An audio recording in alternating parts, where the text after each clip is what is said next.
facts. Bravely we prove in our striving, trudging together each day. Where there's a will, there's a way. The views and opinions expressed on Trudging Together are solely those of the host, co-host, and our guests. They do not necessarily reflect the views of any organization, fellowship, or other entity, and definitely not your boss, your neighbor, or that one guy in your home group. The content of this program is not intended to replace medical, psychological, or professional advice. If you're looking for that, please seek guidance from qualified professionals who spent way too many years in school. What you'll hear here is based on lived experience, recovery journeys, and the occasional bad coffee-fueled joke. Trudging Together is not affiliated with any 12-step fellowship. We are simply people sharing our stories and walking this path together, one day at a time. Thank you for joining us, and remember, recovery is serious business, but that doesn't mean we can't laugh along the way. Domo arigato, Mr. Roboto. Domo. That was the song I was getting ready to play. I had to at least sing the first part of it. Can't help it. I'm stemming a little extra today because of the interview I just did. Benjamin Lerner. He was better than I thought he was going to be too. That was awesome. Thank you. He's probably not going to hear this, but thank you, Benjamin. You did a great job. I really think my listeners are going to like it. I really do. So go check it out. It is out. You can pretty much find me anywhere. All you need to do is go to Google, put in Dion Miller. What happens if we go to Google and put in Dion Miller? Let's see what happens. I'm curious. Not Fionn Miller. Dion Miller. Dion Miller, who's up there at the very top? It'd be me. I'm also third. And that's it. Oh, no, SoundCloud. Oh, that's a different Dion Miller. That name isn't spelt right. All right. Yeah, but I'm at the very top. And this is not to be meant to be racist, but I'm the only Dion you'll meet that's white that spells it D-I-O-N, most likely. But you can put in raw recovery, trudging together. In fact, let's try that. Let's go to Google, put in trudging together, and ta-da, there I am, all over the place. Apple Podcasts, X, YouTube, Facebook, Take 12 Radio, Podbean. I'm everywhere. It's not hard to find my stuff. All right. I think I'm going to have to start doing these on a consistent basis at the same time every day. I like 11 o'clock. 11 o'clock seems to be my hour. It's hard to do, though. All right. So we had Benjamin Lerner today. Last week was Mark Lundholm, another great one. Tomorrow, we are back with two sober dudes, right? Did we do one last week? No, we did not. So tomorrow we are back with two sober dudes, Tyler and I. I do not know the topic yet. All right, let's get to this one. This isn't going to be as long as my other ones. Welcome to the Daily Trudge. My name is Dion. I'm your host. Because I forgot I had to make a short and put it out. I'm not used to that. I'm making a short every day, putting it out. There's a lot of stuff that goes into all this. I'm so glad I am practiced at it. If you're here, please say hello, whether you're watching the live or the rewatch. Yeah, I'm usually doing stuff in the background too. So now, if you like our content, I'm gonna start throwing this in the beginning, see if it helps out a little bit. I'm trying to get the Daily Trudge to be self-supporting. I like to follow the AA traditions. My wife has been flipping the bill for years. I don't usually like to ask for donation, but I am asking for donations. If you throw $1 here to $5, that'd be great. I'm trying to get to 500 so we can last a little bit. We are halfway there. So that is all I'm going to say on it. I'm just going to give my tags. Venmo is at Trudging Together. My Cash App is Dion G. Miller. All right. Got that out of the way. I don't even quite like doing that, but got to work on it. So We're talking about survivor's guilt, especially in addiction, and this came up because of the interview that I just did. Benjamin talked about it a little bit. He didn't cover it, but he did talk that he had a couple of friends, they passed, and he had survivor's guilt. And I understand this. I get it. This guy and I were so much alike, and I'm starting to wonder if I may have all these other things, but I think I probably need to check to see if I'm on the spectrum, man. I know I am. I know I'm on the spectrum. I know that I am. Anyway, all right, right. But good on Benjamin, man. He's done a great job coming up on 10 years. Uh, his third son's about to be born. Good guy, man. Go listen to his stuff. He's really good and he's genuine. He's for reals, folks. Yes, I would say I would listen to his stuff. All right, well, I already do. Survivor's guilt in addiction is a complex, often debilitating emotional response where individuals in recovery feel guilty or undeserving of their sobriety, particularly after peers relapse or pass away from substance use. Most of us go through this, especially if you went to treatment. If when you go to treatment, you get very close to the people there, and you get really close really fast, right? We're already over emotional. We're looking to fill that hole in our stomach. So we get attached to people. What do we call it? We call them litter mates. All right. And it turned out that Benjamin and I are litter mates. We're only a month apart. I got sober like 20 days before he did, which I thought was pretty cool. That was pretty cool because he's a younger guy, 34. I'm like, good job. I'm very proud. I love it when I hear younger people taking recovery by the nuts and just running with it and helping others, right? But when we have these people and we get really close to them and they relapse, you might even feel like you were stabbed in the back. You might feel that way a little bit. Usually we don't go that route. But we tend to feel guilty for still being sober.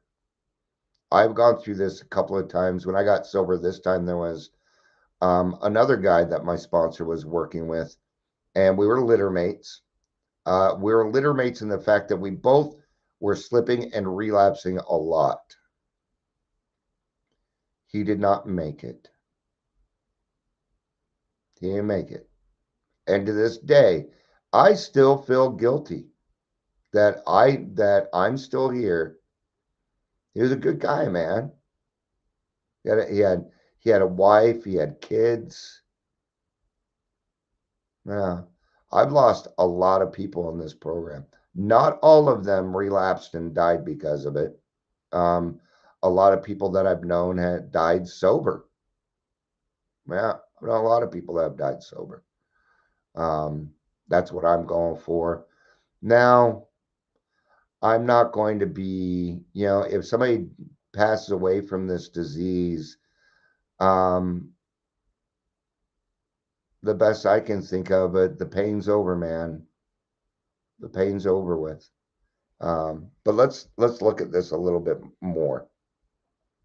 It involves intense shame, self-blame, and questioning why they survived when others did not, often leading to depression, anxiety, or relapse. They're missing something here, though. They're missing one thing, and this is where the clinical part interferes. Yes, they're missing something. Your belief in God, your belief in a higher power might waver when you have people, and it looks like they're doing the same work you are doing, and we don't really know, though, right? So it leads to depression, anxiety. It can lead to relapse. Let's not let it lead to that, though. Let's talk about these things. Survivor's guilt often manifests through specific intrusive thoughts and feelings in recovery. Now, we talk about intrusive thoughts around here a lot. You're not going to go to your AA meeting in here. Mark Lundholm did a whole thing on it. Have you listened to it yet? I keep asking. All right. Right. Like, if only. Now, if I'd only done this, if I'd only done that, then maybe they would still be around, right? Constantly questioning if I'd only checked on them or if I had only done more to help. I have felt that way in the last 2 years. In the last 2 years, I've had two people that I worked with die. Both of them, one was about my age. Just, he could not see our way, man. We tried. Another one was a young mother, 24 years old, died in a car crash because the person that she was with was impaired. Yeah. She was also, and she died going 100 miles an hour. Beautiful soul, gone. You might ask why. It's hard not to ask why sometimes. This would be one of them for me. Undeserved recovery, feeling guilty or ashamed that life is going well while peers continue to struggle. You go through that? You might. Okay. I'll tell you right now, that's a codependency thing. It's all right that you feel that way, by the way. It's all right if you feel that way, right? It's not quite true, right? Just become a better example. It's all you can really do is just become the best example that you can. Okay? People are going to do what they want to do. Human will has a factor in this. And they're going to do whatever they want to do. There's not anything you can do about that. But why? Do we need to know that, responsibility for others, taking blame for a friend's relapse, feeling that one's own success somehow negatively impact another? Because I'm doing so well, man, they couldn't get it. Maybe they would. Now we're getting into ego. Okay. I mean, this is going to sound mean, but it's not. You're not that important. You're not that important, Dion. I'm saying that more for me than anybody else. Don't take offense to it. It's just, I can't control. There we're back to the serenity prayer. I cannot change other people. If they want to change, I can help them with that.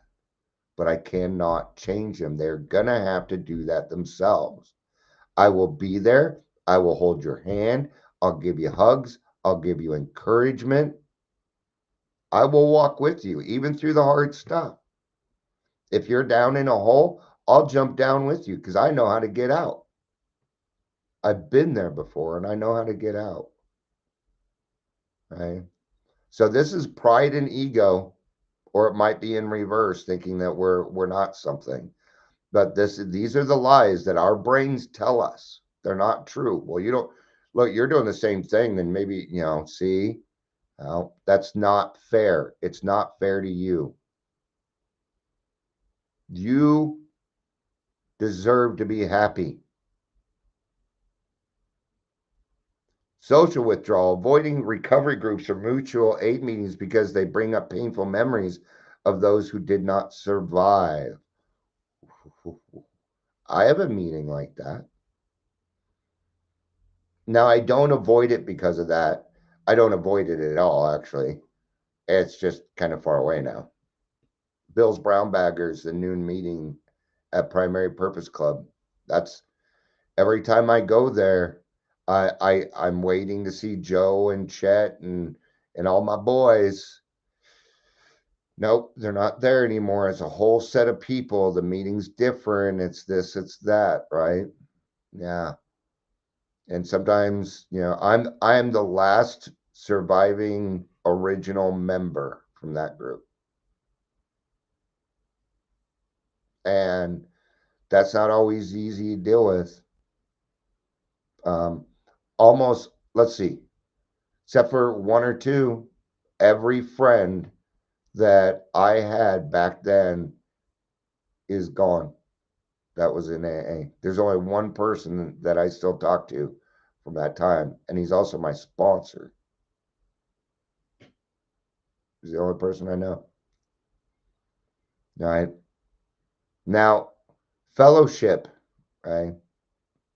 Just keep plugging away. You're going to find your people. Self-sabotage, unconsciously sabotaging one's own recovery to match the perceived destiny of others who have not survived. You want to know one of the big things that will make this worse?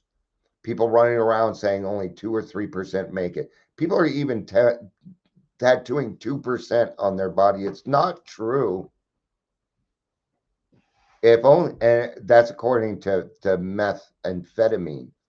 If only 2% of methamphetamine users made it, there would be no NA meetings. There wouldn't be enough people to have NA meetings. So it's just not true. Careful what you're putting out there, right? So they come in different things. Intrusive thoughts, frequently reliving the loss or traumatic event. Okay? If it's been more than 6 months and you're still going through that, I would highly recommend therapy. Yes. Right?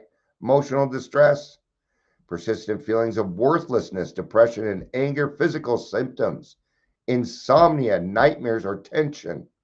Ooh. All right. Kind of like I said this earlier, that I now notice that Tuesday nights I have nightmares, and the only consistent thing is therapy. And it's because on that day I'm confronting harder things. So it's not really unusual for that day. It's not unusual to have nightmares after therapy. Isolation, avoiding, withdrawing, or feeling detached. What's the answer? What's the solution? Let's ask this. I know a solution. It's going to be the same solution I bring up every time. What is the best solution to survivor's guilt in addiction? Help is available. Help is available. It gave me the crisis line. At 988. That number again That's is not 988. what I asked for. All right. How to deal with guilt in recovery. That is not what I asked. How to overcome survivor's guilt. Here we go. Understand that what you are feeling is normal. Yes, it is normal. Even for normal people, it's normal. And by normal people, when we say that here, it means non-alcoholic. So don't sit here and tell me how nobody's normal. I want to hear it. You're telling an odd duck, right? So it's okay to feel that way. First, know that it's okay, even normal, to experience guilt after finishing cancer treatment. All right. Process your emotions. Talk to someone. Do you have a sponsor? Hey, I'm feeling really bad. My friend passed, and I feel guilty for being alive. It's hard to say out loud, but say it. Say it. If you talk to somebody in the program who's recovered, they're going to understand. They will have been there. See, now you're not alone. You're not alone. Process your emotions. Here's my answer. Pay it forward. Go help someone. That is the answer for alcoholism. Go help someone. Oh, but I like the way my friend Amber describes it. Her sponsor, she met him on day 3, and her sponsor said, "Hey, you've been around the program for a little bit. You can help people." Well, how can I be of service work? Well, you know how to find a meeting. You know where to get a big book. You know what? See all these little things. You know where to do all this stuff. Even somebody new, you can still pay it forward to the next person. Maybe somebody is coming to the program that's brand new, right? they might be more apt to listen to you with 30, 60, 90 days than somebody with me with 10 years. Because to them, they're like, 10 years, bullshit. He's lying. I went through that too. I'm like, there's no way they have all that fucking, yeah, I was wrong. So help another alcoholic, help someone else. It's always the answer. Join a support group. And of course, seek help. No, yeah. So, all right. That's going to be it for this one. Thank you, everybody, for joining me. As double checking, make sure that nobody said anything in chat over here. Okay, been a while since chat wasn't working, so that works out. All right. Thank you, everybody, for being here. I appreciate it. I love you. You know I do. Peace out. Peace.